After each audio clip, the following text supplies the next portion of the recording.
भगत सिंह, ये नाम सुनते ही हमारे जहन में सबसे पहली तस्वीर क्या बनती है? शायद एक जोशीले नौजवान क्रांतिकारी की, है ना? बिल्कुल।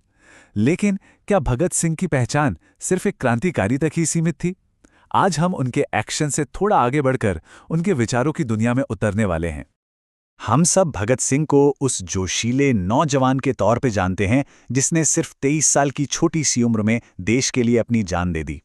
और देखिए, ये तस्वीर बिल्कुल सही है, पर यह कहानी का सिर्फ एक हिस्सा है, पूरी कहानी नहीं।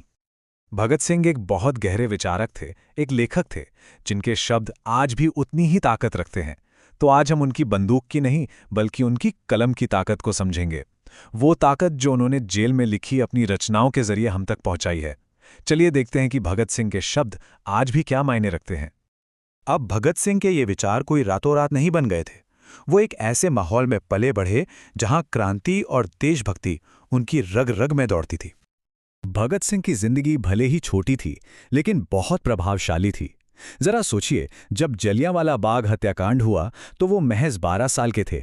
कहते हैं कि इस एक घटना ने उनके मन में क्रांति की वो आग जला दी जो कभी नहीं बुझी। और फिर कुछ ही सालों में उन्होंने अपनी बीए की पढ़ाई बीच में ही छोड़कर खुद को पूरी तरह से देश की आज़ादी के लिए समर्पित कर दिया। और दिलचस्प बात यह है कि भगत सिंह इस लड़ाई में अकेले नहीं थे। क्रांति तो जैसे उनके खून में ही थी। उनका पूरा का पूरा परिवार आज़ादी की लड़ाई में शामिल था। उनके पिता और चाचा लाला लाजपत राय के साथ काम करते थे।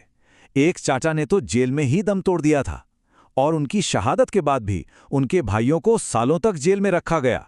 तो ये साफ है कि बलिदान की भावना उन्हें विरासत में मिली थी। भगत सिंह के विचारों में से एक जो आज भी बहुत जरूरी लगता है, वो है छात्रों और राजनीति से जुड़ा हुआ।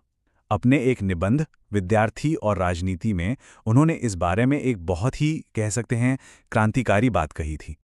देखिए, उस जमाने में ये माना जाता था कि भाई छात्रों का काम सिर्फ पढ़ना है, उन्हें राजनीति से दूर रहना चाहिए।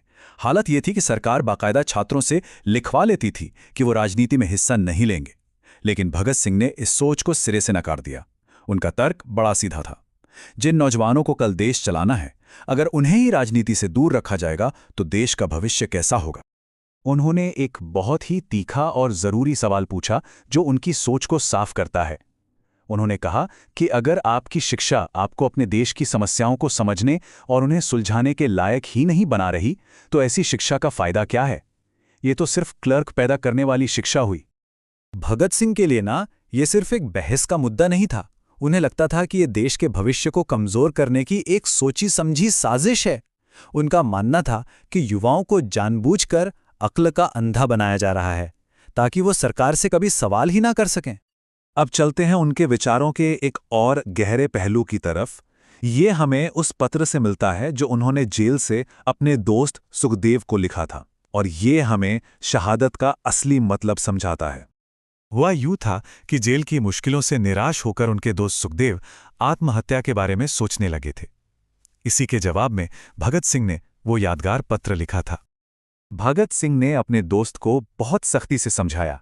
उन्होंने लिखा कि आत्महत्या तो सिर्फ कुछ दुखों से बचने के लिए अपनी जान देना है, और ये सरासर कायरता है। ये अपनी निजी पीड़ा से भागने का एक स्वार्थी तरीका है, और एक क्रांतिकारी ऐसा कभी नहीं करता। और इसके ठीक उलट उन्होंने शहादत को एक सुंदर मृत्यु कहा, मतलब एक ऐसी मौत जो किसी बड़े मकसद के लिए हो, जो दूसरों को प्रेरणा दे। उन्होंने सुखदेव को समझाया कि फांसी का इंतजार करो, क्योंकि वो मौत बेकार नहीं जाएगी, वो देश के काम आएगी। उसी पत्र में उन्होंने ये बड़ी शक्तिशाली बात कही थी, विपत्तियां व्यक्ति को पूर्ण बनाने वाली होती हैं। मतलब उनका मानना था कि मुश्किलें इंसान को तोड़ती नहीं हैं, बल्कि उसे पूरा करती हैं, उसे और ज्यादा मजबूत बनाती हैं। और एक क्रांतिकारी का काम विपत्तियों से भागना नहीं, उनका डटकर सामना करना है। तो आखिर में भगत सिंह की जो विरासत है वो सिर्फ उनके बलिदान की नहीं, बल्कि उनके विचारों की भी है, जो आज भी हमारा रास्ता रोशन करते हैं। सिर्फ 23 साल, सोचिए जरा, बस इतनी सी उम्र में उन्होंने न केवल देश के लिए अपनी जान दे दी, बल्कि ऐसे विचार दिए जो आने वाली पीढ़ियों को भी प्रेरित करते रहेंगे। ये जो नंबर है ना 23, ये हमें उनके त्याग की महानता का एहसास कराता है। ये एक लाइन उनकी पूरी सोच का निचोड़ है कि जब देश का भविष्य दांव पर लगा हो तो एक व्यक्ति की जिंदगी का कोई मतलब नहीं रह जाता। देश सबसे ऊपर है। और बस इसी सोच के साथ उन्होंने हंसते हंसते फांसी का फंदा चूम लिया था।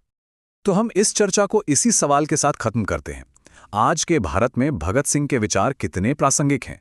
क्या युवाओं की राजनीतिक भागीदारी, बलिदान का सही अर्थ और देश को खुद से ऊपर रखने की उनकी सोच हमें आज कोई नया रास्ता दिखा सकती है? ये सवाल तब भी जरूरी था और आज भी उतना ही जरूरी है।